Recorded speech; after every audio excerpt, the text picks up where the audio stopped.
دعا ہے پروردگار عالم ہم سب کی عبادتوں کو اپنی بارگاہ عالی میں قبول فرمائے، اور جس مقصد زندگی اور حیات کو لے کر یہ مجالس رکھی جاتی ہیں، خدا ان مقاصد میں ہم سب کو کامیابیاں نصیب فرما دے۔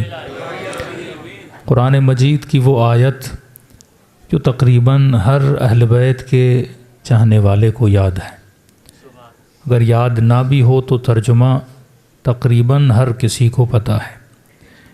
کائنات میں ایک محبت کا تقاضا ہوا ہے اور ایک محبت کو واجب قرار دیا گیا ہے۔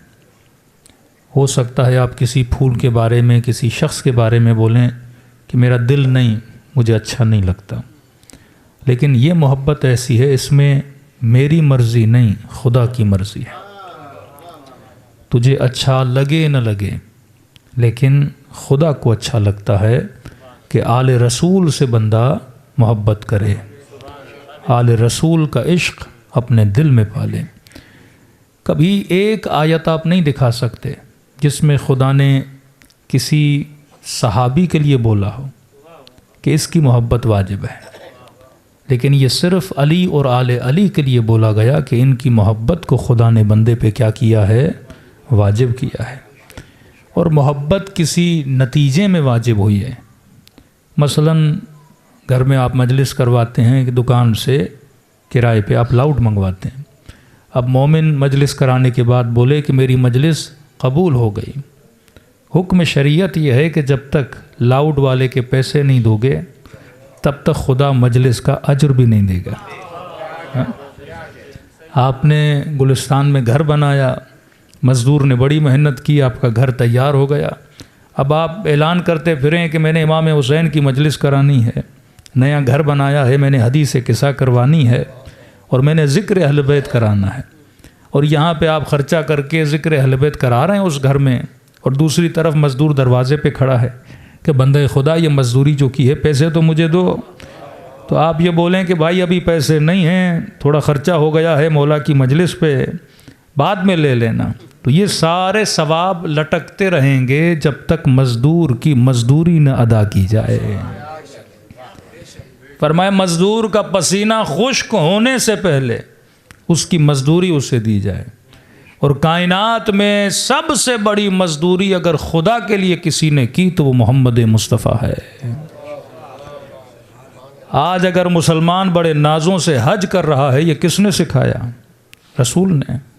آج اگر تیرا ماتھا وحدہ لا شریک کی دربار میں جھکتا ہے تو کسی بت کے سامنے اپنا ماتھا نہیں جھکاتا، یہ کس نے تجھے بتایا؟ رسول نے بتایا۔ آج اگر تیری ماؤں بہنوں کے سروں پہ چادر ہے، یہ حیا کا درس کس نے دیا؟ مصطفیٰ نے دیا۔ آج تیرے گھروں میں تیری بیٹیوں کی عزت ہے، وقار ہے، یہ کس نے سکھایا؟ رسول نے سکھایا۔ آج آپ یورپ چلے جائیے، ایک ایسا معاشرہ جہاں پڑھے لکھے لوگ ہیں، ٹائی پینٹ سوٹ پینٹ پہنا ہوا بندہ، لیکن اسے یہ نہیں پتا کہ نجاست کیا ہوتی ہے، طہارت کیا ہوتی ہے۔ لیکن کسی مسلمان ملک کے دیہات میں چلے جاؤ، ایک ان پڑھ بوڑھا ہوتا ہے، کچھ آئے نہ آئے لیکن اسے یہ ضرور پتا ہوتا ہے کہ نجس کیا ہوتا ہے، پاک کیا ہوتا ہے۔ یہ نجاست اور طہارت کا فلسفہ تجھے کس نے سکھایا؟ یہ رسول نے سکھایا۔ اگر رسول نہ ہوتے تو ہم نجاستوں میں ہوتے، اگر رسول نہ ہوتے تو ہم جہالتوں میں ہوتے۔ یہ آج غیرت، یہ حیا کا درس تجھے کس نے بتایا؟ رسول نے بتایا کہ عرب کا ایک ایسا معاشرہ جہاں بیٹیوں کو زندہ دفن کر دیا جاتا تھا، اگر گھر میں بیٹی پیدا ہوتی تو چہرے کی رنگت بدل جاتی تھی، اور اسی معاشرے میں کیونکہ سب سے مشکل ترین کام یہ ہوتا ہے کہ معاشرے کی غلط سنتوں اور رواجوں کا مقابلہ کرنا، اگر آپ اپنی فیملی میں بھی کھڑے ہو جائیں کہ یہ رواج غلط ہے، یہ رسم غلط ہے، تو پورا خاندان آپ کے مقابلے میں آ کے کھڑا ہو جاتا ہے۔ اب پورے مکے کی غلط رسموں کا مقابلہ کرنے کے لیے مصطفیٰ آئے، پورے مکے کی غلط رواجوں کا مقابلہ کرنے کے لیے رسول آئے۔ ایک ایسا معاشرہ جہاں بیٹی کو دفن کر دیا جاتا تھا، کوئی وقت نہیں تھی، کوئی عزت نہیں تھی عورت کی، اور اسی معاشرے میں اپنی بیٹی کے احترام میں کھڑے ہو جانا، یہ کس نے سکھایا؟ یہ مصطفیٰ نے سکھایا۔ سیدہ کا خطبہ پڑھیں کہ عرب وہ وقت یاد کرو کہ تم مکے کی گلیوں کے گڑھوں میں کھڑا ہوا نجس پانی پیا کرتے تھے، تجھے طہارت اور نجاست کی تمیز کس نے بتائی؟ میرے بابا مصطفیٰ نے بتائی۔ تو سجدوں پہ ناز نہ کر، جس نے سکھایا اس پہ ناز کیا کر۔ تیرے پاس تیرا کچھ بھی نہیں ہے، اب وہ رسول ان ساری محنتوں کے بدلے میں ہم سے ایک چیز کا تقاضا کر رہا ہے کہ فرمایا قُلْ لَا أَسْأَلُكُمْ عَلَيْهِ أَجْرًا إِلَّا الْمَوَدَّةَ فِي الْقُرْبَى۔ فرمایا اگر اس سجدے کا شکر ادا کرنا چاہتے ہو تو شکر یہ ہے کہ میری آل سے مودت کیا کرو، اور حکم قرآن ہے هَلْ جَزَاءُ الْإِحْسَانِ إِلَّا الْإِحْسَانُ، اگر کوئی تیرے ساتھ نیکی کرے بدلہ نیکی سے ادا کر دیا کرو۔ کائنات کی سب سے بڑی نیکی اسلام کا آنا تھا اور اسلام کا قبول کرنا تھا، اور اس نیکی کا بدلہ یہ ہے کہ بندہ آل رسول سے کیا کرے؟ عشق کرے۔ میں اکثر ایک جملہ بولتا ہوں کہ جب آپ گھروں میں مجلسیں کرواتے ہو تو اکثر لوگ ہمارے اوپر اعتراض کرتے ہیں کہ بھائی کبھی شہادت کی مجلس، اب یہاں تو چلو شیعہ سوسائٹی ہے تو اعتراض بھی کم ہے، لیکن اگر کسی اور سوسائٹی میں آپ مجالس کروائیں تو ڈیلی یہی اعتراض ہوتا ہے، کبھی شہادت کی مجلس، کبھی ولادت کی مجلس۔ اب وہ سمجھتے ہیں محرم ختم ہو گیا تو شیعہ مجلس سے نہیں کروائیں گے، گھر میں بچہ پیدا ہوا تو اس کی خوشی کی محفل، اور علی والا زندہ ہوتا ہے تب بھی مجلس، اور دنیا سے جاتا ہے تب بھی مجلس۔ کہا کہ اتنی مجلسیں کرواتے ہو، تو کسی نے کہا کہ مولانا ان کا جواب کیا دیں؟ میں نے کہا مسلمانوں کو قرآن سننے کا بڑا شوق ہے، تو جواب قرآنی ہو تو اتنا بہتر ہے۔ تو آج کے بعد یہ نہ کہا کرو کہ میں مجلس حسین میں جا رہا ہوں، میں مجلس جشن میں جا رہا ہوں، میں ذکر اہل بیت سننے جا رہا ہوں۔ آج کے بعد اگر کوئی پوچھے نا کہاں جا رہے ہو تو جواب قرآنی دیا کرو، اور یہ بولا کرو میں اجر رسالت کو ادا کرنے جا رہا ہوں۔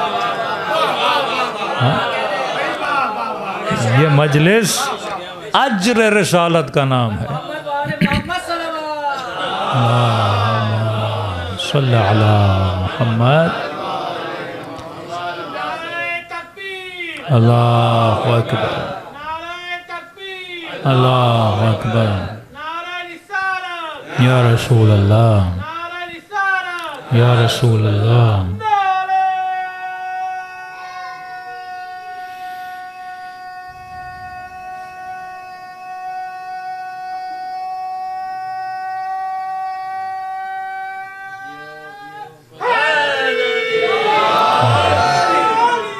صلوات پڑھے محمد و آل محمد۔ کیونکہ سب سے بڑا مسئلہ یہ ہے کہ محبت اور نفرت، ان کا تعلق انسان کے باطن سے ہے، ظاہر سے نہیں ہے۔ اب آنکھیں کتنی ہیں بندہ دیکھ کے بتا سکتا ہے، کان کتنے ہیں بندہ دیکھ کے بتا سکتا ہے، سر پہ بال ہیں کہ نہیں بندہ دیکھ کے بتا سکتا ہے، چہرے پہ داڑھی ہے کہ نہیں بندہ دیکھ کے بتا سکتا ہے۔ پتہ کیسے چلے کہ دل میں محبت ہے کہ نہیں؟ محبت ایک احساس باطنی ہے، بغض بھی ایک احساس باطنی ہے۔ آج سارے مسلمان کہتے ہیں ہمیں آل رسول سے محبت ہے، ہمیں کیسے پتہ چلے؟ یعنی جو یزید کا نعرہ مارتے ہیں وہ بھی بولتے ہیں کہ ہم بھی آل رسول سے محبت کرتے ہیں، صرف ٹھیکہ شیعوں کا تھوڑی ہے۔ یہ کیوں بولا جاتا ہے کہ شیعہ صرف آل رسول سے محبت کرتے ہیں؟ کہ ہم بھی کرتے ہیں۔ اب پتہ کیسے لگے؟ زبان سے دعویٰ کرنا دنیا کا آسان ترین کام ہے۔ میں ہمیشہ کہتا ہوں نعرہ لگانا آسان ہے، کہ کہاں یا علی کہنا اور کہاں علی کے ساتھ رہنا۔ علی کا نام کہنا بڑا آسان ہے، لیکن امیر المومنین کی طرح رہنا یہ دنیا کا سب سے مشکل ترین کام ہے۔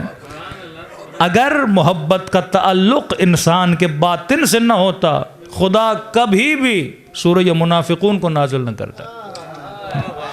کہ حبیب یہ جو محبت کے دعوے کر رہے ہیں، زبان پر کچھ ہے دلوں میں کچھ ہے۔ اور تبھی کہا کہ مومن اور منافق کی نشانی یہ ہے کہ علی کا نام لیا کرو، چہرہ کھل جائے تو بندہ مومن ہے، چہرہ بگڑ جائے تو سمجھنا منافق ہے۔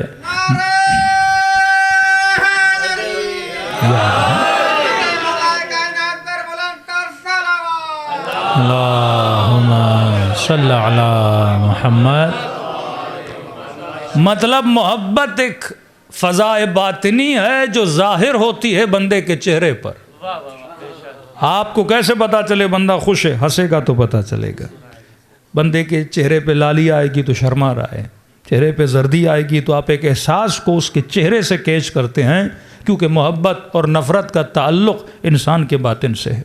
اس کے ایکسپریشن بتاتے ہیں کہ بندہ خوش ہے یا بندہ ناراض ہے. تو سب سے بڑی دلیل جو ہم ماتم کے لیے بھی دیتے ہیں وہ یہی دلیل ہے. کہتے ہیں بھائی غم تو ہمیں بھی ہے لیکن ہم تمہاری طرح ماتم نہیں کرتے. غم تو ہمیں بھی ہے لیکن ہم روتے نہیں ہیں. تو میں نے کہا مجھے کیسے پتا چلے کہ غم ہے کہ نہیں؟ آنسوؤں کو دیکھ کے پتا چلتا ہے کہ بندہ غمگین ہے. اس کی دلیل میں یہ دیتا ہوں کہ آپ کسی بستی میں رہتے ہو، ساری بستی مسلمانوں کی ہے، اور جب اذان کا وقت ہوتا ہے تو ہر منارے سے آواز آتی ہے اللہ اکبر اللہ اکبر. ترجمہ اللہ بڑا ہے، اللہ بڑا ہے. میں نے کہا کس لیے بلا رہے ہو؟ کہا نماز کے لیے. تو میں نے کہا یہ کیا کہنے کی ضرورت ہے کہ اللہ بڑا ہے؟ محمد اس کا رسول ہے. سیدھا سیدھا بولو نا، حی علی الصلاۃ حی علی الصلاۃ حی علی الفلاح. آؤ کامیابی کی طرف، آؤ نماز کی طرف، آؤ بہترین کام کی طرف. یہ کیوں بول رہے ہو کہ اللہ بڑا ہے؟ ہاں اگر ہندوؤں کی بستی میں ہو تو بولو کہ اللہ بڑا ہے، کیونکہ ہندوؤں کو نہیں پتا کہ اللہ بڑا ہے کہ نہیں ہے. ہندوؤں کو نہیں پتا کہ محمد اس کا رسول ہے تو انہیں بتاؤ. لیکن ایک مسلمانوں کی بستی، سب کو پتا ہے کہ اللہ بڑا، سب کو پتا کہ محمد اس کا رسول ہے. جس کو پتا ہے اسے بتانے کی کیا ضرورت کہ اللہ بڑا ہے؟ میں مجلس میں آؤں اور ایک جوان کو پکڑ کے بولوں پتہ ہے معصوم 14 ہیں، امام 12 ہیں، پنجتن 5 ہیں، کہیں گے مولانا ہمیں پتا ہے. اور یہ نہیں کہ ایک بار بولوں، دن میں 5 بار پکڑ کے بولوں معصوم 14 ہیں، امام 12 ہیں، تو آپ سب بولیں گے مولانا کہ لگتے دماغی توازن تھوڑا خراب ہو گیا ہے.